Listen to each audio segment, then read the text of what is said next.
to see Butterfly Kisses. It's pretty important to me. My name is Seth Adam Kallick, and I am not Gavin York. I play him in a film, so that's not me. I've been into horror and films and music and books ever since I was like 7 years old. So for me, Freddy Krueger and Jason and Stephen King, it was a lifetime of, hey, look at this! I was all mom and dad and have the friends over, and after dinner we come down with our musical cabaret show. I've been doing that my whole life. So once you do that for years and years and years, it kind of becomes a way of life. So it's always been playing in bars. I grew up playing in all the bars, live music in Baltimore, and waiting tables, which is what you do when you're trying to be an actor or a musician. And I was always more comfortable being somebody else than I was being myself. I'm a little bit older, so nerds were not accepted and geeks were not cool back then. Matt, you probably know, you're a little bit older than me, you know that. We weren't cool, now we're super cool, but now it's like, hey, you got a Spider-Man tattoo, you're the best! The culture's changed a lot. The culture's changed a lot, so it was a lot of like, I love Stephen King, but who can I talk to about it? And there wasn't the internet. But I've always loved film and entertainment, and I think when you're a shy person and you like to read, I think that there's this kind of idea of, well, I have something to show, and if I could find a forum to show people, that would be really great. And it just became the theater, and just like, if somebody says action, I'm there. So, lifelong, it's in the veins. It's in the veins, I love it. So, Gavin York is a really interesting and complex character. He has so many layers in this film. What was character development like for him? I didn't know that I was going to be Gavin York because Erik called me and said, I want you to help cast this film. I want to cast a bunch of unknowns, people who perform but are not known on IMDb, so that if anybody Googles it, it's got that air of Blair Witch Project. Yeah. We don't know if it's real, we don't know if it's fake. So once I found out that I was Gavin York, it became, a lot of conversations at that bar, Red Brick Station, which is in White Marsh. You can go there. Erik and I had been going there ever since it opened. And it was I'm not married and I don't have kids, but I have been an artist my whole life. So I understand obsession to a certain degree. So while Reed and Matt and Rachel, who played Sophia, were filming in February and March, I was on Facebook pretending that I was Gavin York. I had an entire page for me where I would bitch about my wife and my child who didn't want to have anything to do with me. And I just want a break, and I just want this. So every day I was, hey, I found a camera crew. So I became Gavin York on social media, and then when the camera turned on, I was Gavin York.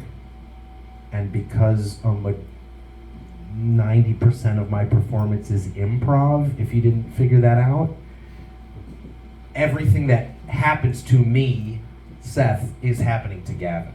So when I'm sitting there at DC 101 taking the business, that's Seth really taking the business.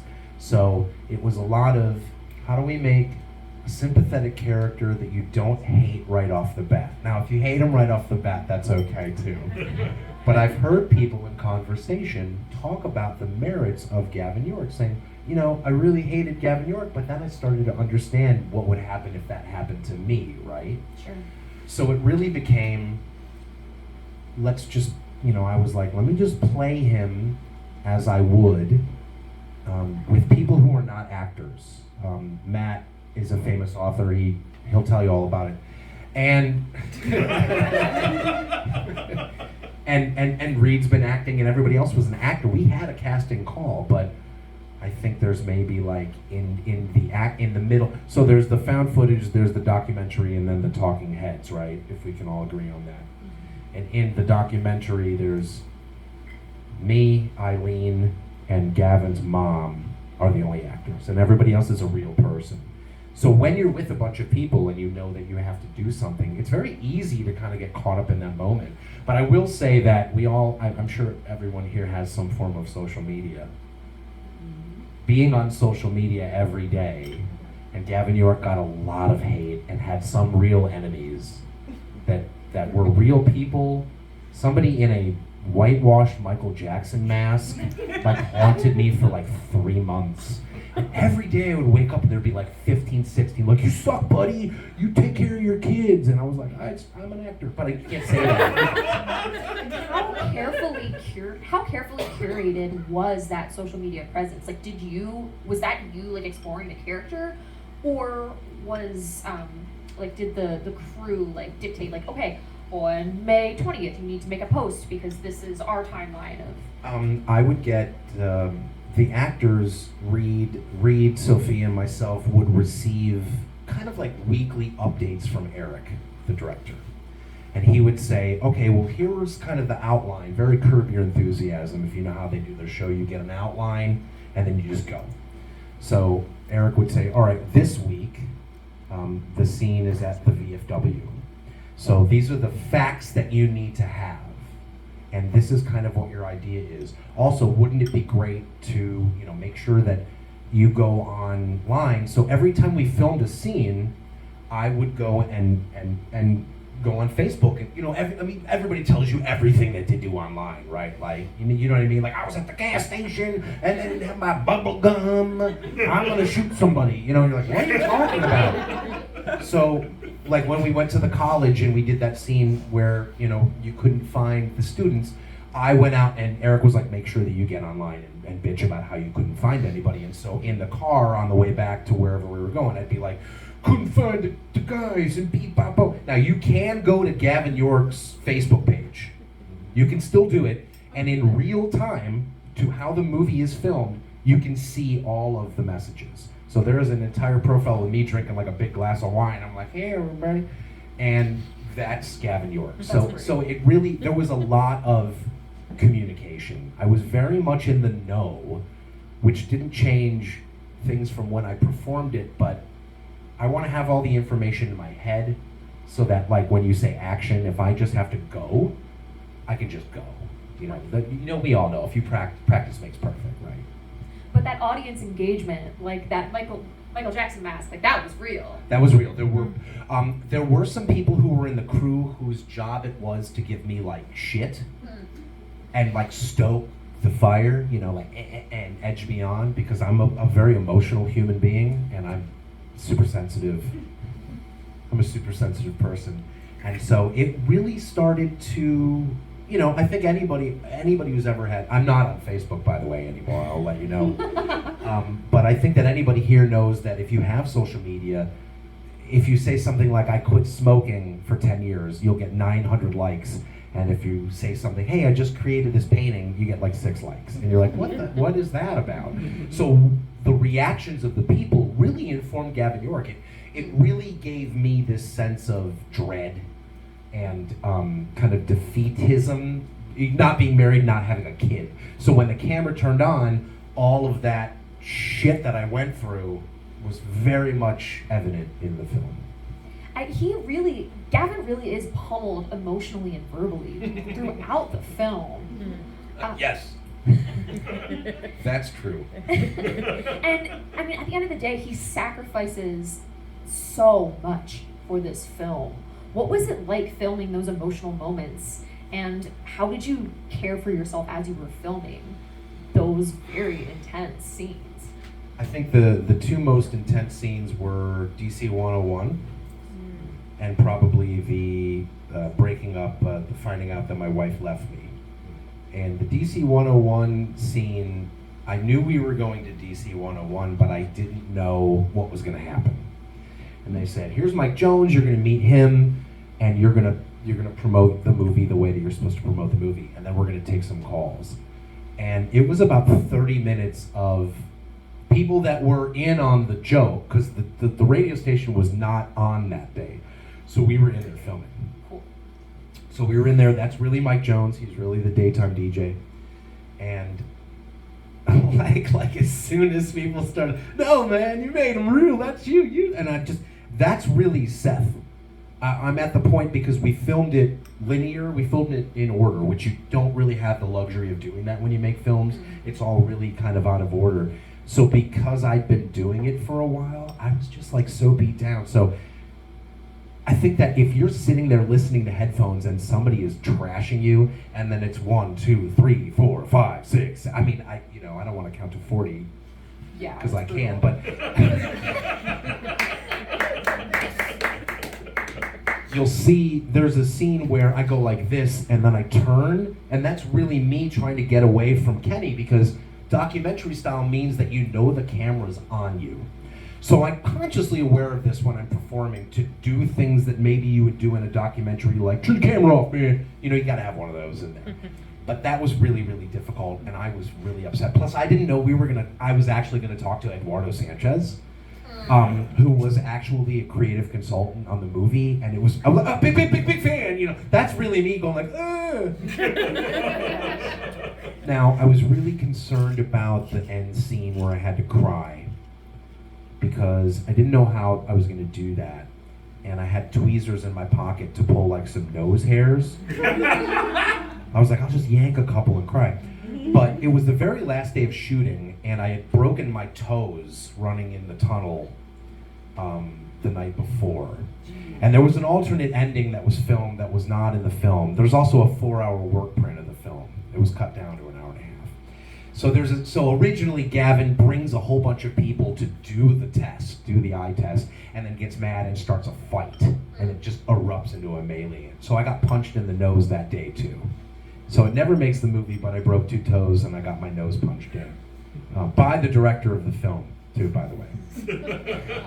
So the next day, which is the last day of filming, and the very last scene is me coming into the house, and you can't really tell, but Gavin likes to go to the counter and pull Jack Daniels and like drink it like hardcore. Like he's too cool for glasses and ice, I guess. But there was a letter that was written that Eileen, who plays my wife Amelia, had written me in the guise of, I'm leaving you because of this. Now, up until recently, I have been a bachelor. So to me, I read this letter and it crushed me. And I was sobbing and snotting and juicing. And it's cut a little bit short because Erik was a little bit upset because he had to break the 4th wall earlier than he intended to. But Kenny, who was filming it, kicked him out and said, you have to go talk to him right now. So when I pulled back and there's like juice on my jacket, that's really me crying. I was bawling. And then I ran upstairs. I was like, is it good? Do we get the shot? Because I was fucking drained. I mean, that was like the last shot that we ever did of the film, and it had been, I think we started casting in January, and this was about the middle of July. So you talk about being a person for like 6 months who is not liked by other people. Gavin was not liked, but I don't know. It was really, really tough. But afterwards, when we wrapped, the first person to give me a hug was Matt Lake, and I hadn't seen him since our scene when he kicked me out of that house, and we can talk about that because that was really funny. But I had a nervous breakdown. I shaved my beard, I shaved my head, and I didn't know who I was for about 6 weeks. And I didn't know enough to be able to ask to get help, to go talk to a therapist. I just kind of wandered around. I was like, I just died. It wasn't me, but it was me. Do you know what I mean? Do you think you got too close to the character? I mean, I don't think it was too close in a negative way, but I think it was as close as it needed to be able to pull it off. Because when Erik cast me, he said, I wrote this movie with the intent that you could do this. Meaning that you're the person that can go into a scene with people who are not actors, like the Studio Unknown guys, who really went on to do like Wonder Woman, all the sound. They did all those effects, but they're not actors. So when I go in there, I'm like, what's found footage? Because I found it. And they're like, that's all real reactions. So I'm sitting and waiting, and I'm in the car as Seth, but as soon as we go on, it's Gavin, but everybody only met me as Gavin. So for the better part of 6 months, I was this guy. I don't know how you do it without doing that. I didn't need to send dead rats to people. Sure. I didn't need to be Gavin in the car when we went and had sandwiches afterwards, but I wanted everyone to meet me as Gavin, and I wanted to be Gavin. It was pretty easy once the camera was on to be Gavin. And it was not fun. It really, really mattered. You can see in the movie, and I don't want to talk too much about it, that my skin starts breaking out, and my beard starts getting scraggly, and I just start getting, you can see that I'm like physically like reacted to this, and that I don't think we could have done it another way. That's not makeup, that's acting. I wear no makeup. I mean, I also imagine, you know, when you're so immersed in a character like that for so long, and then suddenly it's gone, that the anchor, even if it's brutal, that just the loss of that could be unmooring. It was really tough, and Reed can talk about it a little bit too, because Reed's character Feldman, who goes through it before Gavin goes through it. You know, they just like he did his scene, and then there's a jump scare, and I saw a bunch of people jump. I'm so happy. Oh, I definitely did. I'm so happy that people jumped for that, because that made it worth it. But they like dropped him off at home. They like kicked him out of the car, and then you didn't hear from him for like 3 years. You know, we filmed the movie in 15. It didn't come out until 18. So for like 3 years, we're like, hey, what's going on with the movie? Erik's like, oh, I think it's going to be like a mini series. It's going to be like a 9-part series. I'm like, what are you talking about? Oh, I think it's going to be this. We got to do a new ending. We got to do this. Yeah, it was, so at the end of being Gavin York, I went back to working my restaurant job, and for 3 years, people were like, how's your movie? I was like, yeah, it's good, it's a good movie. And that was like, it literally was like, we did it, and it never really happened. So it was, it's a lot. If I had to do it again, I would book time with a therapist, 100%. Very fair, extremely fair. Obsession really is like a theme and like of this film. It runs throughout the film. However, in Butterfly Kisses, Gavin's obsession that really like drives the film and feels like his survival. It's how he is like pushing himself through this. What is he hanging on to? And do you think, actually I'll say that one. What is the obsession that is driving him in this film? I think the obsession is partly Peeping Tom, but partly it's being an artist. There's an innate drive to have to create, and you don't really know why. And I don't know about other artists, but it doesn't matter how many things I've done, I do not feel satisfied. It's a very unfulfilling career choice and not very lucrative. Yet we pursue it. Yeah. And I think the reason that Erik, and I can go into it more, I knew him since I was 20, so about, my whole, he's my best friend from when I was about 19. And we were just obsessed with becoming musicians, and we thought we were funnier than people on Saturday Night Live. And we knew that we could be a band, and we knew that we could make funny shows and make really great art. But how do you do that if you don't really have any guidance, or you don't have somebody who finds you on the street? Oh, I saw you at the coffee shop. You're great. You'd be great in this movie. So Gavin's obsession, what I think is that he always wanted to be a movie maker. He got married. He had a kid. And he kind of fell into this kind of domesticity that didn't allow for him to create his art. Now, I do think there is domesticity that allows you to create your art. Absolutely. 100%. But at that time in my life, I did not have that, and I didn't have anybody being like, you're amazing because you do cool stuff, and I think that you're great. So I kind of identified with this fact that the conceit that Reed will also tell you about in the audition was, what happens if you actually discover proof that Bigfoot is real, but nobody believes you? So that was kind of like the little bug that was planted in my head that grew and grew and manifested into a human being named Gavin York, who's way funnier than the movie shows. There was a lot of editing because we didn't want Gavin to be too much of a dick, and we didn't want him to be too likable. So you have to kind of balance it. But there's a lot of jokes that were left out because I just like to riff on jokes.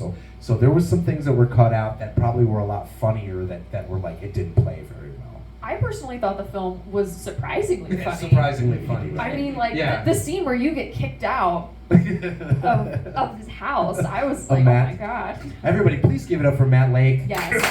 Over here. So much. Would you please leave? Yeah. But I would like, if I don't know if Matt wants to come over here for a real quick second, and I'd like to give Matt the microphone. Yeah, give it up for Matt Lake, author of Weird Maryland. It's a book you can pick up. I don't recommend it. Which is such a great dick thing to say. But I think that if Matt tells the story about how that scene was filmed, you'll get like a little bit more of an understanding of like what the process was like when we filmed. Please tell us. No, buy the book. Buy the book. And buy the book. Buy the book. But it's, I wouldn't recommend it. All right. I think I knew that you were cast before you did. Because during the casting session, Erik had told me, he approached me. I was not keen. I was not keen on doing this film because there was a theme of folklore in there, and I'm going, no, I'm all about the serious folklore. Non-weird. Yeah. And he took me to the Red Brick Station, and like 6 beers later, it was like, oh, that's a really great idea. But because I'm like journalist, I said, can I like come to the casting session? Can I come to all these things and see how it's put together? And he was all about the process. So I said, yeah, it's great.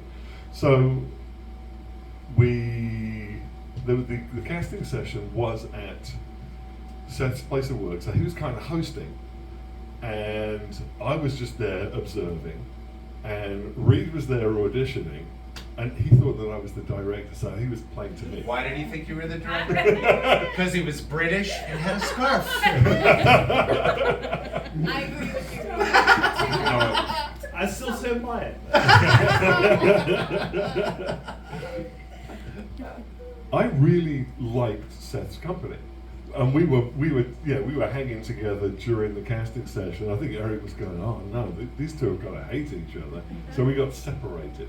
So I didn't see Seth again after the casting session. March, April, May, June, 4 months. It was 4 months. Yeah. And I got the same kind of, here's how it's going to break down, just a rough outline of how it's going to break down. Do some research on the Feldman guys, do some research on this, that, and the other, and then we'll just spitball it. And so, okay. And the kitchen scene, it was done in 2 separate sessions actually. First, I had to dye my beard really dark because this was 10 years earlier. And then that was when Reed was there, and he over-prepared. He prepared a lot. He was throwing stuff at me, and it was like, ooh, he's prepared better than I have. And I'm a journalist, and he's just an actor.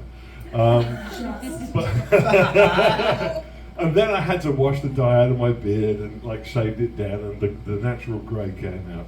And then it was Seth's going to come, and we're going to have this scene. We're going to do this thing in the kitchen. At some point, you're going to get mad, and you're going to call a halt to it. And that was the direction. And he comes in, and he's right up in my face. And it wasn't my house actually; it was my friend Brian's house. So he was right up in my face. He was blasting past. I was trying to be charming and hosting, but he was really brash, and he was really getting on my nerves. But I knew he was being Gavin, and Seth I actually liked. And what was the question again? So where were we going with this? No, just how we did that scene. Of like, what were your reactions? Like, how, I don't know how you found just the right buttons to press. But if you, well, yeah, creative types, you've got this thing, you're kind of proud of it. It was a commercial venture, and you were lucky to get it, and all this kind of business. So I was very pleased with the way Weird Maryland turned out. Yeah, flaws, no, it's a compromised work, like every work, but I was quite pleased with it. He found everything that I kind of wasn't overly happy about, and nailed it, and went on and on. And the throwaway line, I almost lost it. The throwaway line, why don't we ask the pig woman of Cecil County about it? You ass! Because I was trying to stay angry. But you know, as I was looking down there, I didn't realise what my facial tics were when I wasn't exaggerating any of it. He's like, This is my favorite one.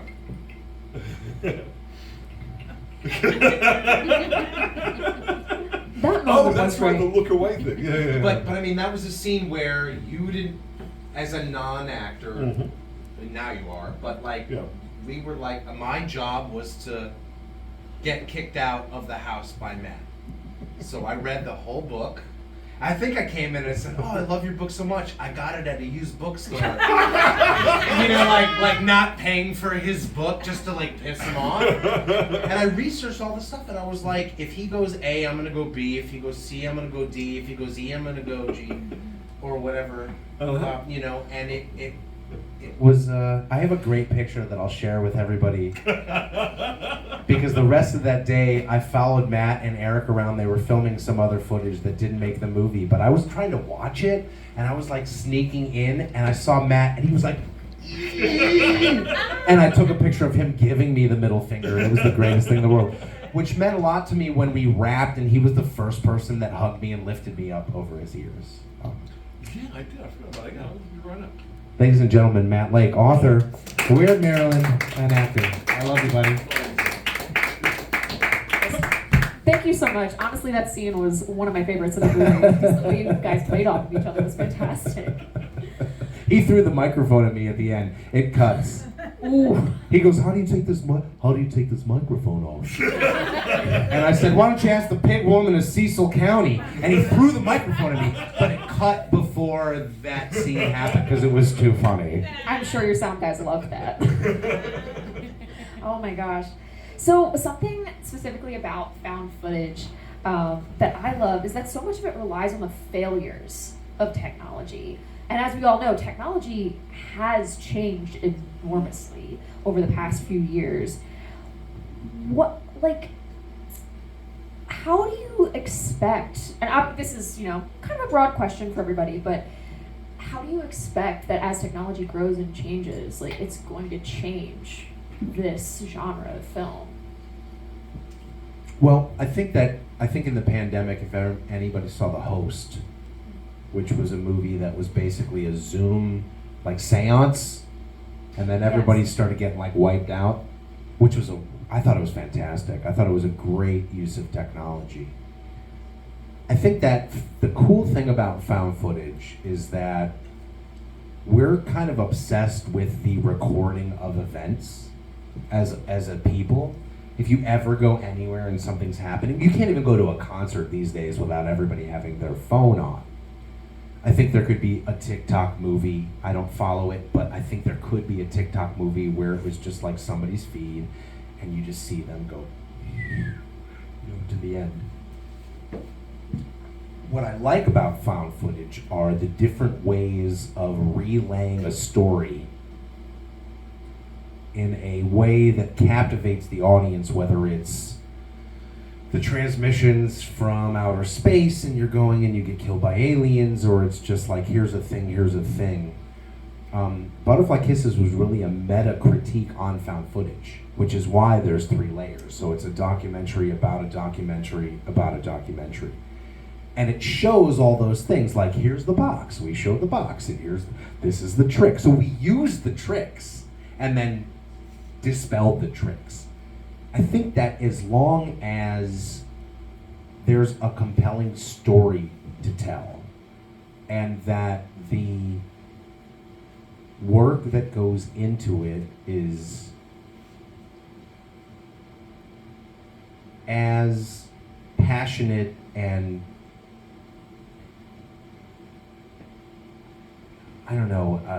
focused, you can make a great film. And what's is funny is I love the Blair Witch Project because I remember like about a week before it came out, the Sci-Fi Channel put a special on about the Blair Witch. And we all got together and had drinks and popcorn. We're like, it's real, man! It's real! It's real! And then we went to the Charles Theater at 2 o'clock in the morning and watched the Blair Witch, and it freaked us. Like, we were like, this is, like, it terrifies me. So, I think that people want to believe, and I think if you could trick people and make them kind of be susceptible to a story, but you do it in a creative way, using tech, and it doesn't have to be new technology. It can be very much like they took a DVR cam and then, they manipulated it, and obviously Peeping Tom. She's like, oh, you could do this with an effect. Well, it was an effect. I mean, it was. Right. It was a guy in a costume, but it was an effect too. I think that you can effectively use any of the technology that you have, but if you have a compelling story and you have people who really believe in what you're doing and somebody digs it, then you've done your job. So I hope, not just found footage, but horror movies in general, I get upset that the genre is not really, it's always been kind of frowned upon. It never wins any awards, but I don't believe that awards for art mean anything anyways. But Right. kind of everybody's been poo-pooing horror for a really long time, and there's some really, really, really amazing things that happen in that genre that are funny and scary. And you want to be scared. You want to lean forward and go, oh my God. You guys screamed, and the jump scare was perfect. And it's not, Butterfly Kisses is not a really scary movie. I think what's really scary about it is if you say, oh my God, I could become Gavin York. I'm obsessed about something and that could happen to me. That's the scariest thing about it. I think what's also really engaging about the film is that we all know these like urban legends, right? That like have fascinated us for like since childhood. And I think what's interesting about the Peeping Tom like myth is that it's just rooted enough in those legends that it could be real. Yeah, Like- you're right. Erik and a bunch of people went on Creepypasta and posited all of these articles about Peeping Tom. Now, we had been going to the Ilchester Tunnel when I was about 20. I'm not going to say how old I am now, but it's been a long time. And we were like getting really scared. So when I read like the initial script for it and it said it was the Ilchester Tunnel, I went, oh shit, oh my God, no, I don't want to go there. I don't want to go there. So what we did was we ascribed a demon to that place. And then there were news broadcasts and people were like, oh yeah, I remember my grandfather told me about the Peeping Tom. And nobody told you about the Peeping Tom. Nobody told him about the Peeping Tom. In fact, one of our friends, Shelley Davies Wygant, wrote a book called Haunted Ellicott City about all of the ghosts of Ellicott City and talks about the Blink Man of Ilchester Tunnel. And Erik had to reach out to her and say, oh, by the way, that's fake. That did not happen. And it's still in the book, and she loved it. Wait, hold on, Matt Lake. Everybody, Matt Lake, author. I've got Weird Maryland. I've got one follow-up. This is your field, yeah. Author, Weird Maryland. Well, thank you very much. I wouldn't if I were you. I don't recommend it. I talk about a lot of legends and what have you. I came up with this idea for one of my book talks of fake lore, folklore, and facts, and came up with all these different stories, things like Slender Man and what have you. And I threw the Blink Man in there. And one of the people in the audience is, her name is Rissa Miller, and she has trained with the Ellicott City people to do like tours there. Ellicott City speaks of it as they train their tour guides to talk about the Blink Man as if he's real. And I said, you can't. He's not. It's a great story. It's a great film, but it's not real folklore. And yet, so people really fell for it. Like people who should know better are really taking it on board. Sorry to jump in, but Counterpoint.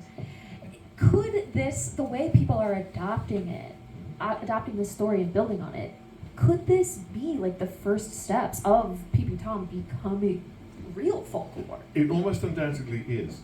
And because this is my stock in trade, I'm actually, I don't want to talk too much about a project I'm working on, but I'm putting together. Give it a play. I'm going to tell you anyway. I'm in the middle of putting a book together about monsters in Maryland and Delaware, and it's like I have to address the Blink Man. I've got 2 other authors on it, and it's like we got to do the Blink Man, and we've got to debunk it, but debunk it respectfully. And they were going, oh, I don't know, we wouldn't do the Blair Witch or anything like that. And I said, well, maybe we should do the Blair Witch as well. But that one's, but people are, people no longer talk about the Blair Witch as, like, they talk about it as a well-crafted entertainment. And I think that's doing it respect. There is a very strong possibility that the Blink Man in 50 years' time, 100 years' time, could actually be in that league of like Mothman or the Goat Man or whatever. He could well be. Not if I've got anything to do about it, because it's like I was in the thick of it. I can't be a part of propagating fake lore, but it's beautifully done fake lore, and that's what I love about it. Cheers. Non-weird.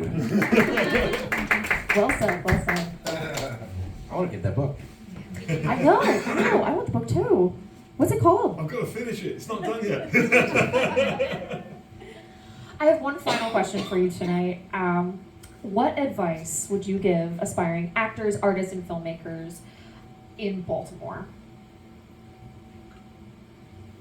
The advice would be make your film and make it with your friends.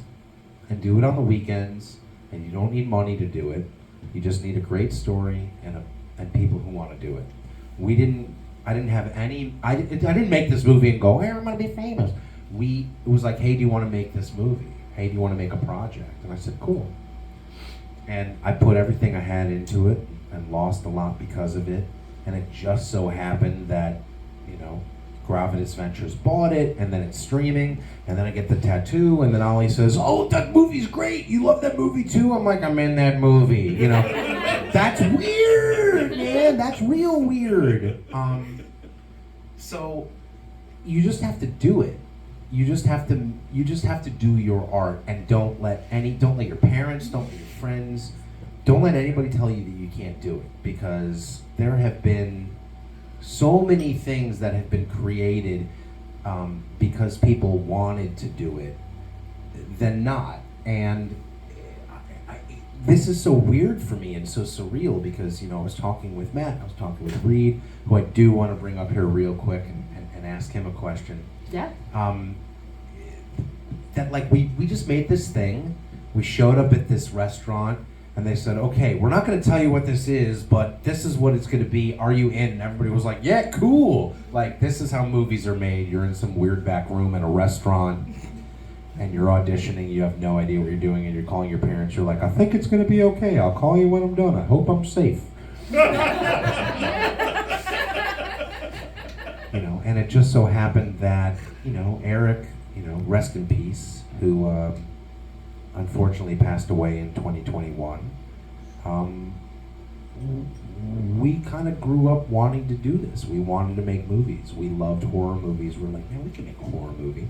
And really, growing up, all I ever wanted to do, not ever, but I wanted to be I wanted to star in a horror movie. I wanted to say fuck in the horror movie, and I wanted to die in the horror movie. Good goals. So I've done all 3 of those things in my life. But I did want to bring up one more person who's here.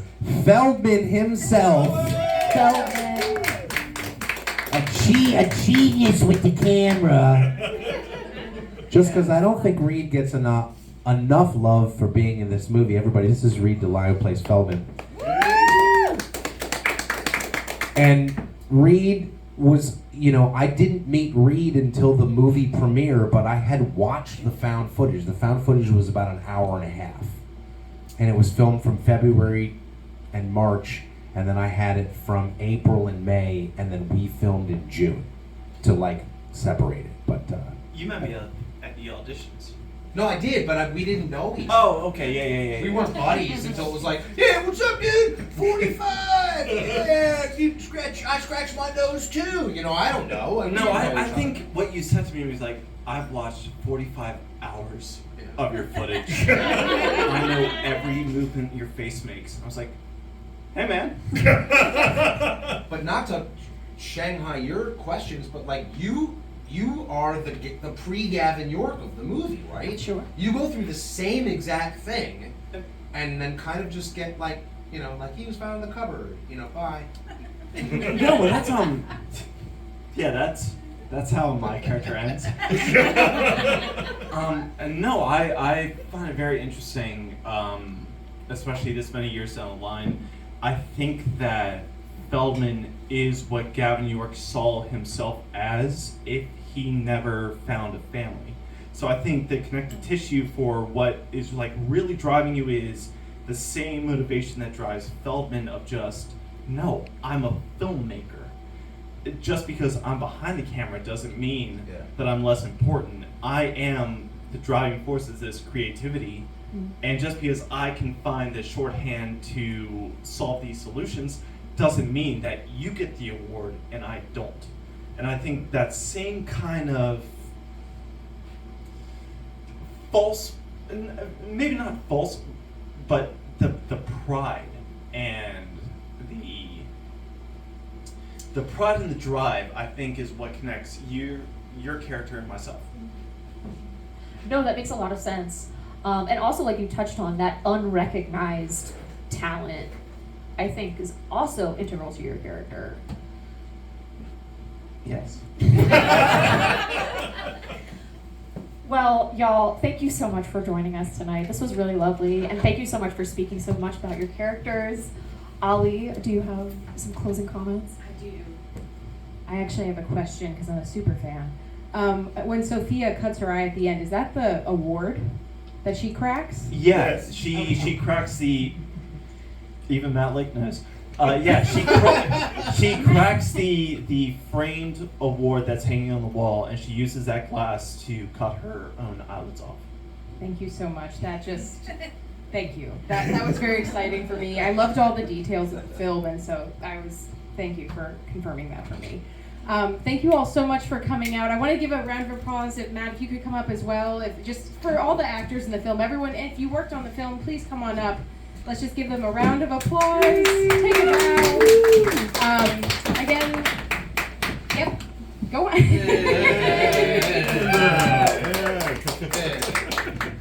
We did a thing on the weekends. Yeah. I'm really grateful that all of you came out tonight, and if you like locally made horror films, we're trying to continue to inspire people to just go out on the weekend and create, just for the sake of an idea or a story.